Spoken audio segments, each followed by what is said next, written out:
Menjelang perayaan Natal 2024-2025, Ketua Umum Kerukunan Dayak Kenyah Provinsi Kalimantan Timur Profesor Dr. Jiu Hardi mengajak masyarakat untuk memanfaatkan momentum ini tidak hanya untuk refleksi spiritual, tetapi juga sebagai waktu untuk merencanakan langkah-langkah menuju peningkatan kesejahteraan. Saat ditemui di kediamannya, Profesor Dr. Jiu Hardi menyampaikan bahwa Natal bukan hanya tentang peringatan kelahiran Yesus Kristus, tetapi juga sebagai momen syukur atas berkat yang telah diterima sepanjang tahun.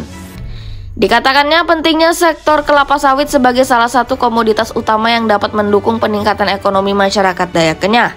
Menurutnya, kelapa sawit memiliki potensi besar untuk memberikan dampak positif jika dikelola dengan pendekatan yang inovatif. Kelapa sawit sudah terbukti mampu membawa kesejahteraan luar biasa bagi masyarakat. Jiu Hardi juga mengajak masyarakat untuk belajar dari komunitas lain, seperti masyarakat Sulawesi yang terkenal dengan etos kerja tinggi dan kedisiplinannya, serta filosofi bisnis masyarakat Tionghoa yang menekankan kerjasama saling menguntungkan. Nah, mengenai Natal tadi, punya makna Natal itu kan berarti peringati kelahiran sebenarnya kan. Nah, kita memperingati itu sebenarnya kalau diartikan sebagai rasa syukur ya. Kita bersyukur tentang tahun-tahun yang lalu, terutama tahun yang lalu kita ini dipelihara, dilindungi dan diberkati oleh Tuhan ya, dengan rezeki yang ya berlimpah lah. Nah, harapan kita di tahun yang akan datang ini kan gelap ini bagi kita tuh, kita tidak bisa ramalkan itu. Nah, dengan doa Natal tadi, harapan kita semoga tahun yang akan datang ini lebih bagus lagi ya daripada tahun yang lalu, dan kita selalu diberkati oleh Yang Maha Kuasa. Jadi saya kira maknanya itu sebenarnya perayaan itu manusia aja ya, yang sebenarnya Natal itu hanyalah sebagai hari peringatan ya bahwa Yesus Kristus itu lahir di dunia ini. Mungkin itu mengenai itu. Mungkin ada keterkaitan kesejahteraan masyarakat Dayak sendiri, Pak, di Natal. Ya, ya. Jadi mengenai kesejahteraan ini kan begini ya. Kita maunya warga kita itu mempunyai pekerjaan. Nah, pekerjaan itu akan melahirkan pendapatan, dan pendapatan itulah yang meningkatkan kesejahteraan kita ya. Nah, umumnya orang kita di hulu itu ya, di hulu, di gunung atau di pelosok-pelosok itu umumnya petani. Nah, sekarang ini kita harus membuka mata dengan apa yang dikerjakan orang ya. Nah, seperti kelapa sawit ini kan ini sudah menjanjikan kesejahteraan yang luar biasa bagi kita bangsa Indonesia, termasuk orang lain juga ya. Kalau tidak salah ini Indonesia sudah mulai merajalela dengan komoditas kelapa sawit ini ya. Nah, intinya begini, gampangnya kenapa kok PT, CP itu atau koperasi menanam kelapa sawit? Kenapa mereka tidak nanam keladi kah, tanam ubi kah, tanam pisang kah? Kenapa? Ya, nah berarti perusahaan itu sudah adakan semacam studi kelayakan bahwa itu layak, atau dengan kata lain bahwa itu untung ya. Nah, kalau untung berarti ini akan memberi kesejahteraan yang besar bagi kita.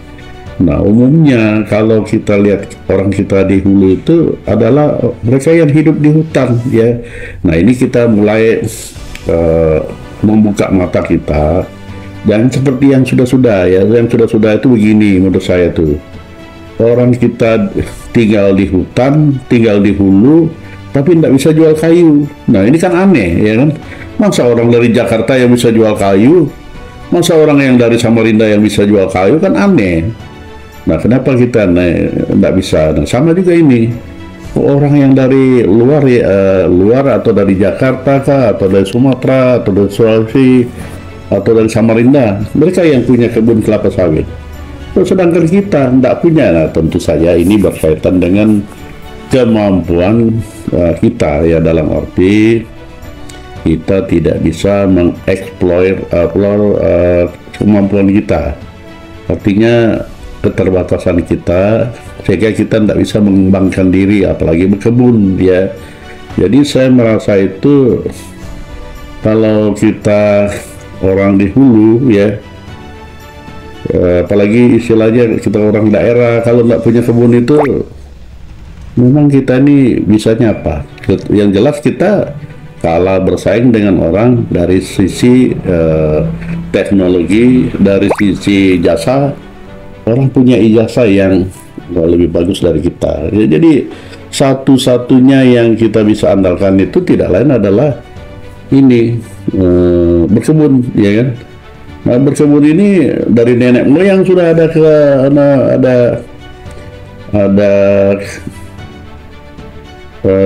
teknik, ada cara bagaimana kita ya. Jadi saya lihat itu, saya kira berkebun ini teman-teman yang dari Sulawesi, saya sering bergaul dengan mereka kan, misalnya mereka itu begini ya, cara kerjanya saya baru kaget itu lihat mereka bekerja. Jadi pagi-pagi jam 6:30 atau jam 6 gitu, minum secangkir kopi atau secangkir teh aja, habis itu bekerja. Dia bekerja dulu, singkat sampai keringat, jam 9 nanti baru sarapan.